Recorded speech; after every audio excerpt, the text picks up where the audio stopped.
ഇന്നത്തെ നമ്മുടെ topic 2 words. ഇതിൻ്റെ ഡിഫറൻസ് ആണ്. ആ വേർഡ്സ് ലേറ്റർ ആൻഡ് ലാറ്റർ. ഇത് രണ്ടും തമ്മിൽ എന്താണ് ഡിഫറൻസ്, എന്താണ് നമ്മൾ ഇന്ന് പഠിക്കുന്നത്. ഇത് സാധാരണ ഗവൺമെൻറ് ജോബ്സിനൊക്കെ ഉള്ള എക്സാംസിന് സാധാരണ ചോദിക്കുന്ന ക്വസ്റ്റ്യനിൽ പെട്ടതാണ്. കോമൺ എറേഴ്സിൻ്റെ കൂട്ടത്തിൽ ഇത് ചോദിക്കാറുണ്ട്. ലേറ്റർ ആൻഡ് ലാറ്റർ, ഈ 2 വാക്കുകളും തമ്മിലുള്ള ഡിഫറൻസ് നമുക്ക് നോക്കാം. എന്താണ് ഡിഫറൻസ് എന്ന്. ലേറ്റർ, LATER, ലേറ്റർ എന്നാൽ അതിനർത്ഥം പിന്നീട്, ശേഷം എന്നൊക്കെയാണ്. അത് ഒരു ആഡ്വേർബ് ആണ്. At A time in future, ഫ്യൂച്ചറിൽ ഒരു ടൈം, അത് ചിലപ്പോൾ കുറച്ച് സമയം കഴിഞ്ഞിട്ടാകാം, കുറച്ച് ദിവസങ്ങൾ കഴിഞ്ഞിട്ടാകാം, അതല്ലെങ്കിൽ കുറച്ച് മാസങ്ങളോ വർഷങ്ങളോ ഒക്കെ കഴിഞ്ഞിട്ടാകാം. സാധാരണ നമ്മൾ മൂവി കാണുമ്പോൾ സ്റ്റോറി ഇങ്ങനെ പോയിക്കൊണ്ടിരിക്കുന്നു, അതിനിടയ്ക്ക് 5 years later അതല്ലെങ്കിൽ 20 years later എന്നൊക്കെ എഴുതി കാണിക്കുന്നത് കണ്ടിട്ടില്ലേ? ആ സ്റ്റോറി അത് കഴിഞ്ഞ് പിന്നീടുള്ള സംഭവങ്ങൾക്കൊന്നും വലിയ പ്രസക്തിയൊന്നുമില്ല. അതിനുശേഷം ഒരുപാട് വർഷങ്ങൾക്ക് ശേഷം എന്ത് സംഭവിച്ചു എന്നാണ് സ്റ്റോറി കണ്ടിന്യൂ ചെയ്യുന്നത്. അപ്പോൾ അതാണ് ലേറ്റർ എന്ന വാക്കിൻ്റെ ഉപയോഗം. I will be back later എന്ന് പറഞ്ഞാൽ ഞാൻ പിന്നീട് തിരിച്ചു വരും.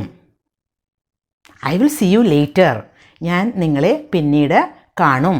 പിന്നീട്, കുറച്ച് കഴിഞ്ഞ് എന്ന മീനിങ്ങിലാണ്. ചിലപ്പോൾ അത് കുറച്ച് നാളുകൾ കഴിഞ്ഞിട്ടാകാം. 5 years later they became rich. 5 years, 5 കൊല്ലം കഴിഞ്ഞിട്ട് അവർ റിച്ചായി എന്ന്, അവർ പണക്കാരായി. I received a letter 3 months later. 3 months കഴിഞ്ഞിട്ട്, 3 monthsന് ശേഷം എനിക്ക് ഒരു ലെറ്റർ കിട്ടി.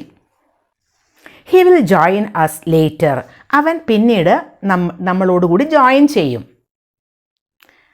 A few days later I saw that girl.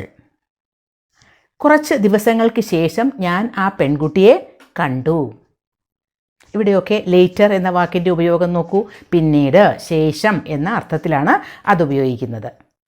ഇനി അടുത്ത വേർഡാണ് ലാറ്റർ. LATTER, lateral. ലാറ്റർ എന്ന് പറഞ്ഞാൽ എന്താണ്? 2 കാര്യങ്ങൾ നമ്മൾ പറയുന്നു, 2 ഇൻഡിവിജ്വൽസിനെ പറ്റി പറയുന്നു എന്ന് കരുതുക. For example, Ram and Shyam, 2 ആളുകളെ പറ്റി നമ്മൾ പറയുന്നു. പിന്നീട് അവരെ പറ്റി പറയുമ്പോൾ നമുക്ക് ശ്യാമിൻ്റെ കാര്യമാണ് പറയുന്നത്. ആദ്യം പറഞ്ഞു രാം ആൻഡ് ശ്യാം എന്ന് പറഞ്ഞു, പിന്നീട് ശ്യാമിനെ പറ്റി പറയുന്നെങ്കിൽ ദ ലാറ്റർ എന്നുപയോഗിക്കാം. കാരണം രണ്ടാമത് പറഞ്ഞ ആൾ എന്ന അർത്ഥത്തിലാണ് അത്. അത് 2 ഇൻഡിവിജ്വൽസിൻ്റെ കാര്യമാവാം, അതല്ലെങ്കിൽ 2 വസ്തുക്കളുടെ കാര്യമാകാം.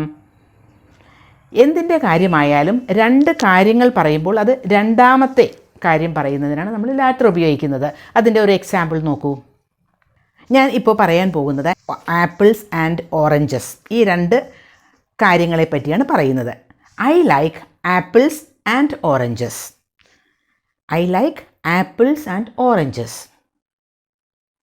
But I like the latter the most. ഇവിടെ ദ ലാറ്റർ എന്ന് പറയുന്നത് ഓറഞ്ചസിനെ പറ്റിയാണ്. കാരണം I like apples and oranges, രണ്ടാമത് പറഞ്ഞത് ഓറഞ്ചസ് ആണ്. അപ്പോൾ ദ ലാറ്റർ എന്ന് പറയുന്നത് രണ്ടാമത് പറഞ്ഞ കാര്യമാണ്. രാം ആൻഡ് ശ്യാം എന്നാണ് പറയുന്നതെങ്കിൽ ആദ്യത്തെ കാര്യത്തെ നമ്മൾ പറയുന്നത് ദ ഫോമർ എന്നാണ്. രണ്ടാമത്തെ കാര്യമാണ് ലാറ്റർ എന്ന് പറയുന്നത്, ശ്യാം. രാം ആൻഡ് ശ്യാം എന്ന് പറഞ്ഞതിന് ശേഷം പിന്നീട് അവരെ പറ്റി പറയുമ്പോൾ ദ ലാറ്റർ എന്ന് ഉപയോഗിക്കുന്നെങ്കിൽ അത് ശ്യാമിനെ പറ്റിയാണ്. Mohan and Ashok were speaking English, but the latter was speaking better than the former. നോക്കൂ, ആദ്യം പറഞ്ഞത് Mohan and Ashok were speaking English. മോഹനാണ് ആദ്യം പറഞ്ഞ വാക്ക്, പിന്നെ പറഞ്ഞത് അശോകാണ്. അപ്പോൾ ദ ലാറ്റർ എന്ന വാക്ക് അശോകിനെ ഉദ്ദേശിച്ചാണ്.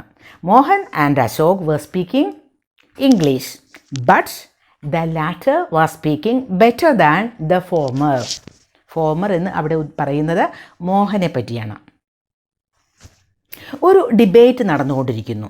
ആ ഡിബേറ്റിൽ നമുക്ക് ഒരു 20 minutes ഉള്ള ഡിബേറ്റ് ആണെന്ന് കരുതുക. അതിൽ ഒരു 10 മിനിറ്റ്സുള്ള 2 ഭാഗങ്ങളായിട്ട് തിരിക്കുന്നു എന്നും കരുതുക. അപ്പോൾ ആ ഫസ്റ്റ് ഹാഫിന് നമുക്ക് ഫോമർ എന്ന് പറയാം. രണ്ടാമത്തെ ഭാഗത്തെ നമുക്ക് ദ ലാറ്റർ എന്നും പറയാം. The latter part was good. The latter part എന്ന് പറയുമ്പോൾ രണ്ടാമത്തെ പാർട്ടാണത്. The latter part was good. രണ്ടാമത്തെ ഭാഗം നല്ലതായിരുന്നു എന്നാണ് അവിടെ ഉദ്ദേശിക്കുന്നത്. The latter part of the debate was good. The former part was not good. നമ്മൾ മൂവി വാച്ച് ചെയ്യുന്നു. മൂവിയുടെ ആദ്യത്തെ ഒരു ഹാഫ് നോക്കിക്കഴിഞ്ഞാൽ അതത്ര നല്ലതൊന്നും ആയിരുന്നില്ല. പക്ഷേ സെക്കൻഡ് ഹാഫ് വന്നപ്പോൾ അത് നല്ലതായിരുന്നു എന്ന് പറയുമ്പോൾ നമുക്ക് പറയാം the latter part of the movie was nice, was interesting. Latter part എന്ന് പറയുമ്പോൾ സെക്കൻഡ് ഹാഫ് നല്ലതായിരുന്നു എന്നാണ് അവിടെ പറയുന്നത്.